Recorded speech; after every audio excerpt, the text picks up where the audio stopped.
And I saw your lecture about Adam and Eve and the idea of the monad, that actually Eve was speaking to Satan and not speaking to God, and it was inverted, right? Inversion is the idea of Satanism, that everything is reversed. In Islam, we believe that this is what the Antichrist will claim to be God and present heaven and hell. Hell will be heaven and heaven will be hell. And the people that fall for it make the gravest mistake that they could ever make. So can you explain the monad? Because that was difficult to understand. Does that supersede, in your view, does that supersede God?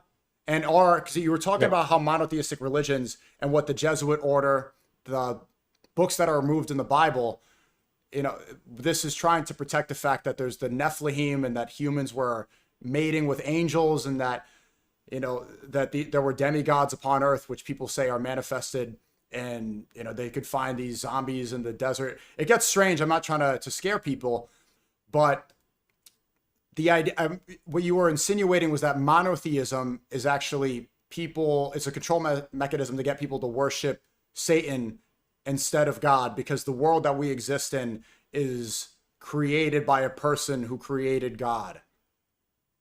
Okay. So, this is very complicated, okay? Because there are different actually layers to the theology. And the reason why is they differentiate humans, okay? So for the Goyim, there's one particular eschatology, and then for the Jews, there's another. And then for the inner core, the real power, there's another, okay? So at the very inner core, what they understand is that there's really no evil in this world. There's no Satan. That's just a made-up concept. The monad is the only thing that exists, right? God is the all-loving, all-forgiving, all-generous force in this universe. And evil is just a made-up concept to better control people, okay? And so what we need to do is create this reunion as fast as possible. And so there are two ways to do that. Like the first way you can do that is for everyone to redeem themselves and embrace the power of God, okay? To achieve a higher consciousness. In Christian theology, they call this the Christ consciousness, okay? That's one way of doing things, but that's like really, really slow, man. But another way of doing things is to destroy the world, to force the world into complete sin, because then God is forced to intervene, okay? So there are two ways of doing it. There's the slow way, and then there's the fast way. Slow way is, to perfect everyone. The second way is to break the world, so the world must be repaired. What they believe, and they say this, is that only in the greatest darkness can the brightest line shine, okay? The brightest light shine, okay? That's the inner core, okay? And this explains why they're doing what they're doing. They're accelerating events, right? That's why they're talking about, ground invasion. That's why they're talking about, expanding this war. That's why they're talking about a draft, because they're trying to accelerate the destruction of the world to force the coming of the Messiah. That's the inner core. And then the outer core is the Pax Judaica, bringing eternal peace to the Middle East with Israel as the dominant nation, where it becomes the financial, technological, military, and trade capital of the world. And then the outer core is a battle of good and evil and the return of Jesus. If you look at Freemasons, the core philosophy is Freemason. It's Kabbalah, so at its very core, it's a very spirit. Freemasonry and Chabad Lubavitch actually align together. Okay, so let me explain how. Okay, if you look at the Freemason symbol, right? It's a square, it's a compass, and the letter G. The letter G. What does G stand for? Well, what they say is what stands for, God, but also geometry. Okay, God and geometry. But if you actually read a book called Morals and Dogma by Albert Pike, and this is like the 19th century, and Albert Pike is actually the main architect of modern day Freemasonry, which controls the national security apparatus. By the way, nowadays people don't actually use Freemasons; they use Rosicrucians or Templars. Okay, so Peter Hegseth, the Secretary of War, he is a Templar. And we know because of this Crusader tattoo. The tattoos, the Kafir tattoo. Yeah, exactly. That tattoo, it says in Islamic eschatology that this will be written on the forehead of the Antichrist, right? And so the believers will see that he's, and they've even written that on American tanks in the Syrian conflict. Yeah, so these are serious people, okay? They're seriously insane people. Anyway. Yeah. Anyway, so what Albert Pike says is that the G, it stands for God and it stands for geometry. But he also implies it stands for the generative force. Okay, so you put these three words together. Geometry generates God. Geometry generates God. And what do you get? You get artificial intelligence. Okay? So in other words, the national security apparatus wants to use artificial intelligence to create a one world government and make it seem as though it is Jesus. You know, Joe Rogan, okay? I'm not sure if you've seen this, but he went on a podcast, and Joe Rogan doesn't do other podcasts, right? And he said that Jesus may return as an AI. You can actually Google it. Yeah, I saw him say that. Yeah. Right? Why would you, Joe Rogan, say something so absurd? Right? Like, why would you do that? Okay. I mean, like, Joe Rogan's a smart guy. I mean, he really is a smart guy. Yeah. I mean, like, I listen to his podcast a lot, and he doesn't say anything like that in his podcast. It's completely out of character. Mm-hmm. So he went to another show in order to purposely embed the idea that, you know what, Jesus could return as AI. There's also talk of that they're going to use AI, like Peter Thiel and Sam Altman, to summon Sumerian demons. Mm-hmm. Right? So AI is part of a larger eschatology that people don't really appreciate here. So what all these people want to do is they want to create a one world government based in Jerusalem, okay? And basically use AI to create a Techno-Civilian State that brings peace and prosperity to the world. So Albert Pike uses this phrase, the end goal of history. The end of history is a holy empire, okay? A holy empire of what? Of reason. And what is reason? Reason is complete obedience, right? So let me explain this concept. This is really important for us to understand. So let's look at AI and the idea of driverless cars, right? Right now, it's impossible to achieve perfect self-driving cars. Why? Because you can never account for human intention, right? So if you have these self-driving cars on the road, you're gonna have these truckers, these Uber drivers that are gonna lose income. So they're kind of pissed. So what do? Well, they cause an accident with a self-driving car and then sue Tesla or sue another company.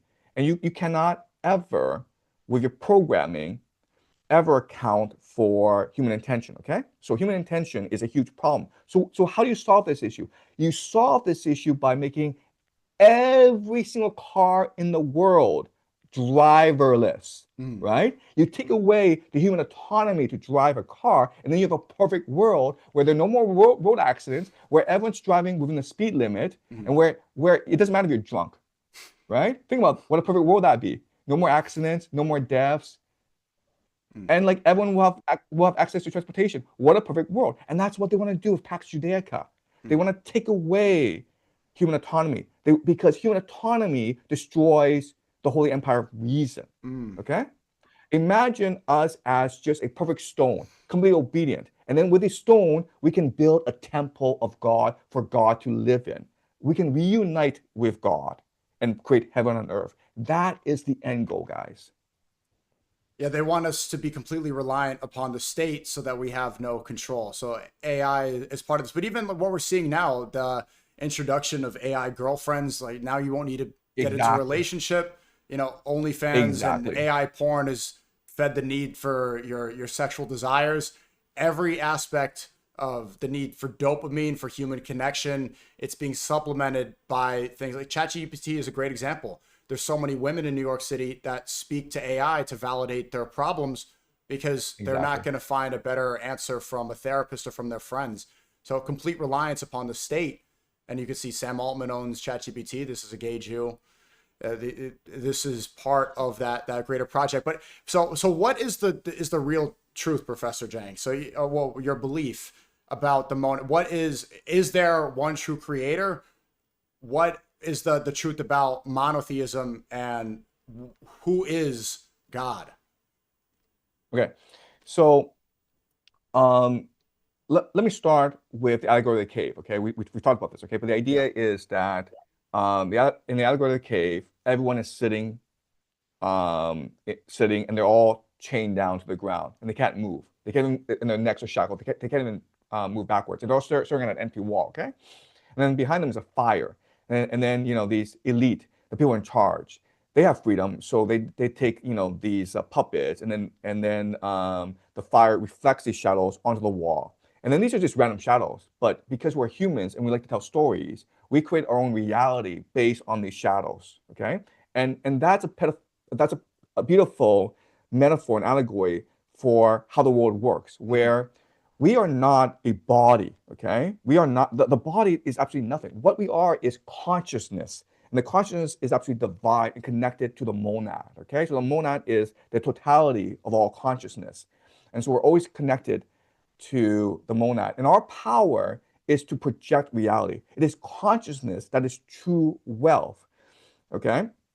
But in order to control us, what the elite needs to do is create illusions to focus our attention, okay? And the major illusion that they use today is called money, okay? But money is an illusion. Yeah. So let me give you an example of this. Let's just say that you wanted to create a pottery vase, okay? Well, if you are like listening to music and chatting on GPT and you're not really focused, then the vase you create will be pretty ugly. But if you are like, like I want to create this vase for my mother, and you put your entire heart and soul, your entire consciousness, your entire intention in creating a beautiful vase, well, that vase is going to be beautiful, right? And you're going to be able to sell it for a lot more money. Mm-hmm. And that's the idea of consciousness is wealth. The more attention you pay to something, the more valuable it becomes, the more wealth is generated, okay? And so money is not wealth, but unfortunately we conflate the two. Money is just a mechanism in order to extract and store wealth, okay? Right. That's what money is. Right. Form of energy. Okay.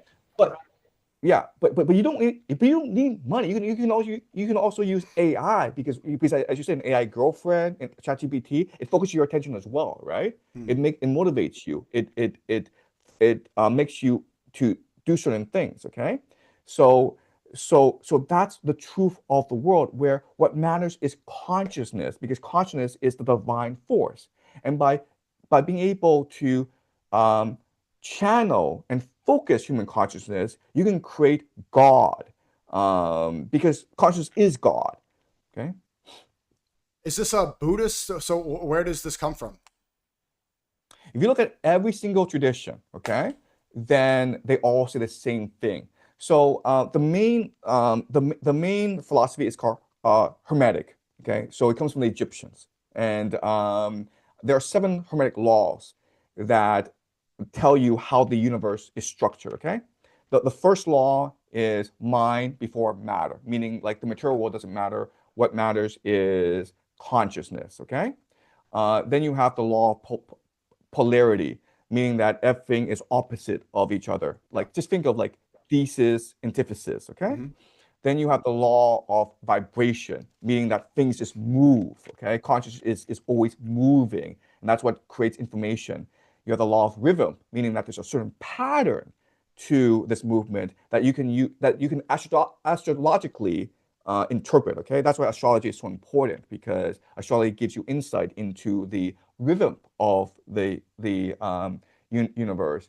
And then you have something called the law of cause and effect, where everything is connected together. Where like when you think of thought, it sort of reverberates across the universe so that it can also impact me. If you think of thought really strong enough, you can actually widen the scope of your influence. Then you have the law of correspondence. And the law of correspondence basically means that the spiritual and the material always align together. Your thoughts influence the material world, but then your material world also influences your thoughts.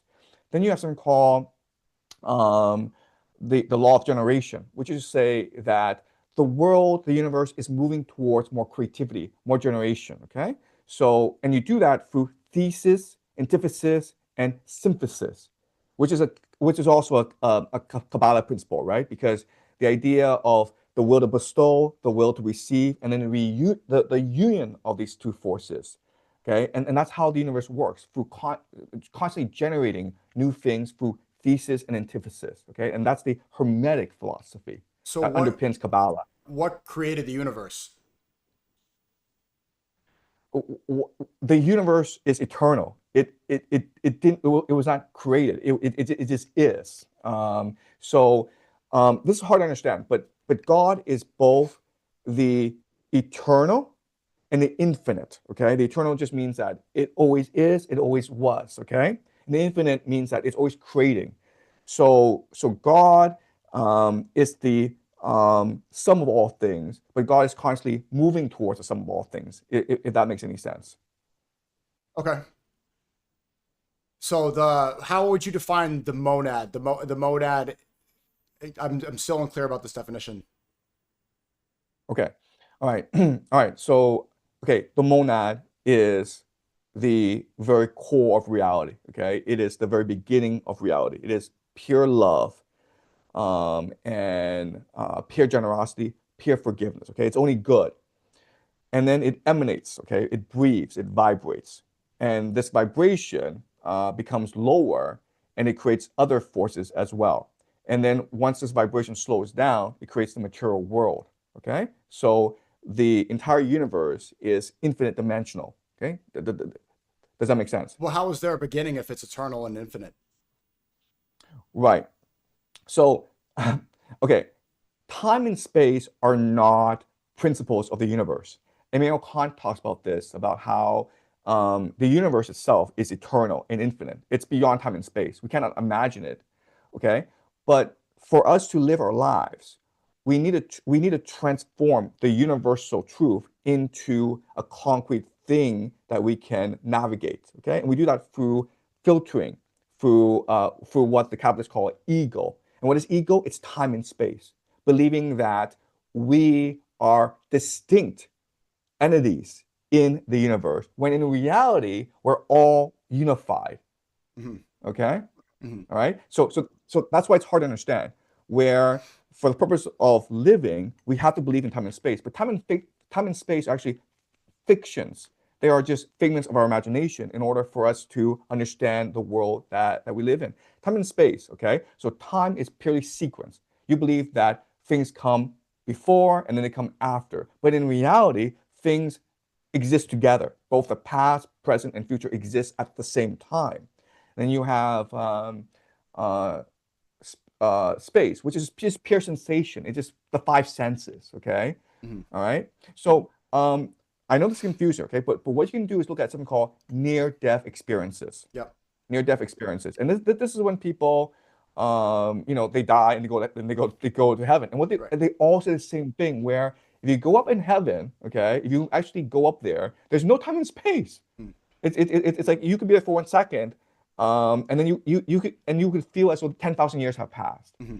And then what you recognize, what you feel immediately is the presence of God. And Right. God is all forgiving, all love, all generosity. There's no hatred.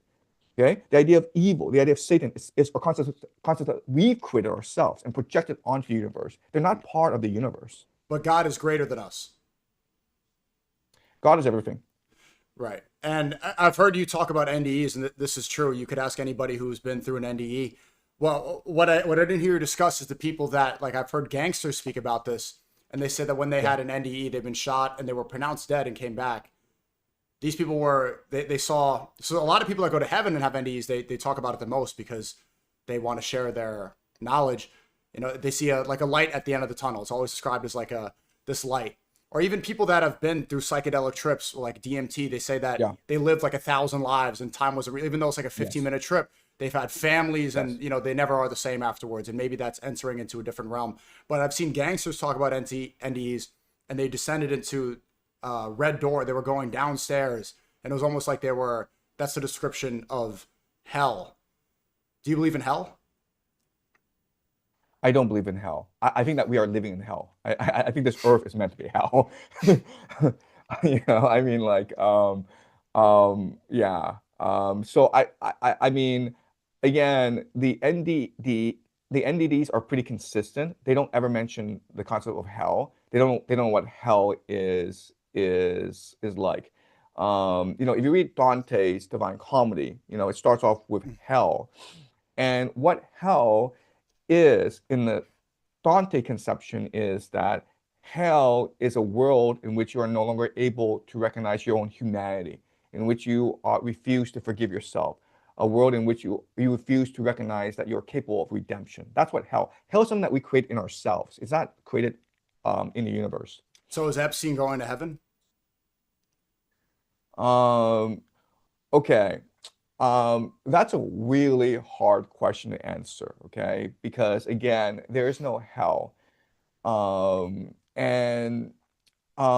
to Hermetic philosophy, according to Kabbalah, it's not really about good versus evil. It's really about action versus inaction. It's really about will versus lack of will. Okay, so the idea is that we have a responsibility to act for a better world, to believe in a better world, and to act for a better world. And I hate to say this, okay? I mean, like, no matter what we think about Epstein, in his mind, he was doing good. In his mind, he was doing God's work. In his mind, he was making a better world. Okay, I'm sorry to say this, okay? But yes, in his mind, he's going to go to heaven. He did say in that interview with Bannon, that practice interview they were doing media training, he asked, are you Satan himself? And he said something like, well, I've looked in the mirror. I think that there must be some, and even then, if you see like the way that the IDF soldiers of the Israelis scatter when there's a threat of death, I think that there's an innate feeling and all their actions start to float. And it's not proof of hell, but I think everybody knows that they'll be held accountable for or everyone thinks that they'll be held accountable for their actions. So maybe it's not heaven, but I will never be able to concede and believe that Epstein is going to heaven. Right. So what I would say is this: how these people work is they climb the power through blindness. Okay, they become blind to their own depression. They become blind to their own deficiencies, and they're just completely focused on climbing the ladder. And they're just obsessed with power. And the thing that they don't want to do, the worst hell is if they just stop, rest, and look in the mirror, okay? And they can see the evil in their faces. That to them is the worst hell. That's why they're so motivated, because they're trying to run away from their own demons. Right. So what they're most afraid of is death, because when death comes, they may not go to hell, but they have to account for their actions. They have to look at themselves in the mirror when they die, and they have all of eternity to look at themselves in the mirror, because all these memories that we generate, everything that we've done, you will see what you did. Which is a form of hell, right? Like being held. It is hell. Yeah. For these people, it is the worst hell, and that's why they want to live forever. Not because they particularly love what they're doing. It's because they're afraid of the eternal. Yeah. They want to become gods on earth because their mortality is what they fear the most, and being held accountable for their actions.